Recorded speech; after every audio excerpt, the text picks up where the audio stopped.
პოლიციამ რუსთაველის გამზირზე აქციის მონაწილეები დააკავა. შინაგან საქმეთა სამინისტროს ინფორმაციით ადმინისტრაციული წესით დაკავებული აქციის 20-მდე მონაწილე, ვინც უშუალოდ მონაწილეობდა გზის უკანონოდ გადაკეტვის მცდელობაში.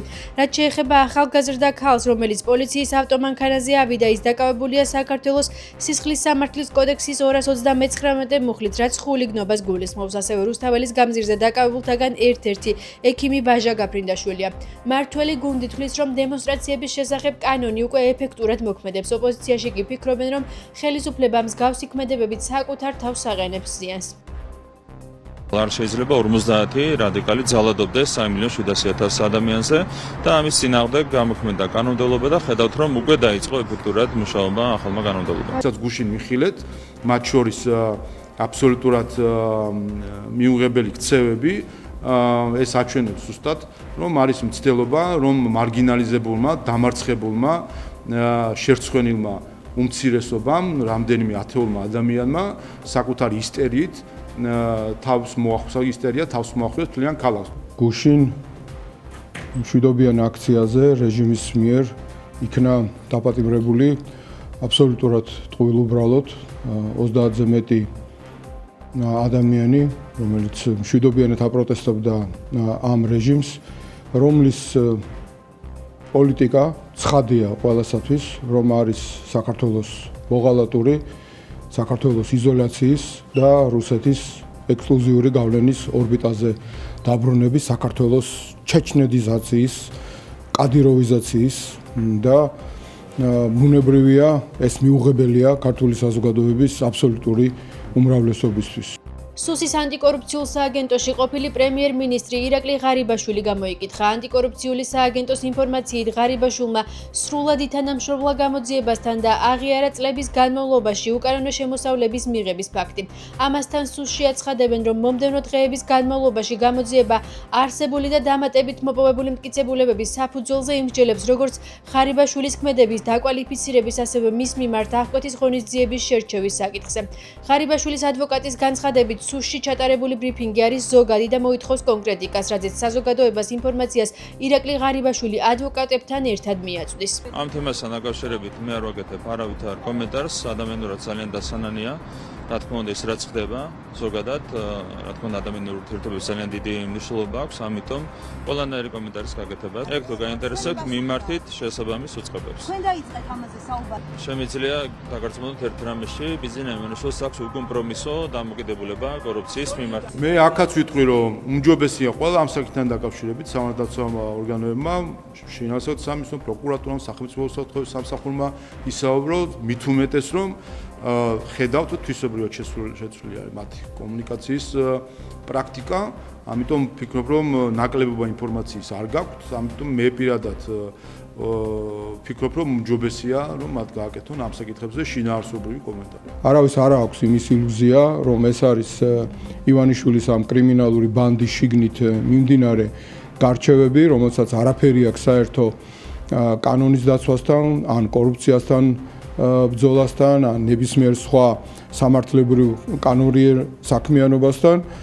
ჩვენ ვხედავთ, რომ ამ ბანდის წარმომადგენლები ერთმანეთს უსწორდებიან, ხდება შიდა კლანური გადაადგილებები, გადალაგება. ირაკლი კობახიძის განცხადებით, პარტიების აკრძალვასთან დაკავშირებით საკონსტიტუციო სასამართლოში სარჩელი ხვალ ან ორშაბათს შევა. პარლამენტმა 16 ოქტომბერს დაუჭირა მხარი საკანონმდებლო პაკეტს, რომლის გათვალისწინებით კონკრეტულ პირებს პარტიული საქმიანობა, პოლიტიკური თანამდებობის დაკავების უფლება და არჩევნებში მონაწილეობა აეკრძალებათ. ცვლილებები საკონსტიტუციო სასამართლოს შესახებ ორგანულ კანონში, მოქალაქეთა პოლიტიკური გაერთიანებების შესახებ ორგანულ კანონში, საარჩევნო კოდექსში და სისხლის სამართლის კოდექსში აისახა. საკანონმდებლო ცვლილებების მიხედვით, თუ საკონსტიტუციო სასამართლოს გადაწყვეტილებით კონკრეტული პარტია აიკრძალება აკრძალული პარტიის წევრს და მასთან დაკავშირებულ პირებს არ ექნებათ შესაძლებლობა პასიური საარჩევნო უფლებით ისარგებლონ, მათ აღარ შეეძლებათ იყვნენ არჩეული პარლამენტსა და მუნიციპალიტეტებში. ამავდროულად შეეზღუდებათ კონსტიტუციური ორგანოების ხელმძღვანელი თანამდებობების დაკავების უფლება. ვეღარ შეძლებენ გახდნენ სხვა პარტიის წევრები, ასევე ვერ გახდებიან სხვა პარტიების შემომწირველები. ეს რადიკალური ოპოზიცია არის უცხოელი აგენტების ერთობლიობა. ესენი მოქმედებენ კოორდინაციაში საკუთარ პატრონებთან. ეს არის ჩვეულებრივად საკუთარი ქვეყნის ხალხი, საკუთარი სამშობლოს ხალხი, საკუთარი ხალხის ხალხი. ალბათ ხვალვე არ ვიცი, როგორც მოგეხსენებათ, პარლამენტარებში აქვთ სარჩელი, ან ხვალ, ან მაქსიმუმ ორ შაბათს ალბათ უკვე სარჩელი შეტანილი იქნება სასამართლოში. ეს არის პირველი შემთხვევა, რომელსაც პარტიის აკრძალვასთან დაკავშირებით, რომელიც უნდა განიხილოს საკონსტიტუციო სასამართლოდ. ეს არის აქედან გამომდინარე ისტორიული პროცესი და ჩვენ რა თქმა უნდა გვინდა რომ სარჩელი, რომელიც საქართველოს ისტორიაში შევა, იყოს ისეთი დოკუმენტი, რომელიც იმსახურებს შემდეგ, რომ ისტორიულ დოკუმენტის სახელი ქონდეს. ამიტომ მიდის მუშაობა სარჩელის საბოლოო სახეს იმისთვის, რომ სარჩელს მივცეთ საბოლოო სახე და ამ დღეებში შევიტანთ და გაცნობებთ მის შინას. ამ მოღალატეთა და კრიმინალთა რუსულ ბანდას გონია, რომ ნაციონალური მოძრაობის იურიდიულად გაუქმებით ჩვენი ბრძოლა შეწყდება, ან ჩვენ შეგვაშინებენ, ან გაგვაჩერებენ. რა თქმა უნდა, ეს არის ჩვენთვის სასაცილო, რადგანაც ნაციონალური მოძრაობა კიდევ ერთხელ ვიტყვი, არ არის ამ რეჟიმის მიერ გამოცემული რაღაც დოკუმენტი, თუ ქაღალდზე დაწერილი რაღაცა ფორმულირებები და ბეჭედი. ნაციონალური მოძრაობა მიხეილ სააკაშვილმა და ჩვენ ყველამ ერთად შევქმნით იდეის გარშემო. პარტია გახარია საქართველოსთვის ბოიკოტს წყვეტს და პარლამენტში შედის. კერძოდ პარლამენტში პარტიის 12 უფლებამოსილება შეწყვეტილი დეპუტატის ადგილმონაცვლე შევა. მათი თქმით, პარლამენტის და საკრებულოების ტრიბუნის არ გამოყენება განსაკუთრებით ამ რთულ პერიოდში არა მხოლოდ შეცდომა, არამედ დანაშაულია ქვეყნისა და ხალხის წინაშე. ქართულ ოცნებაში აცხადებენ, რომ პარტია პარლამენტში უკვე შესული იყო და თუ გაცდენებს შეწყვეტენ, ეს მათი გადასაწყვეტია. ოპოზიციაში კითვლიან, რომ პარტიის გახარია საქართველოსთვის პარლამენტში შესვლა ქვეყანას ვერაფრით დაეხმარება.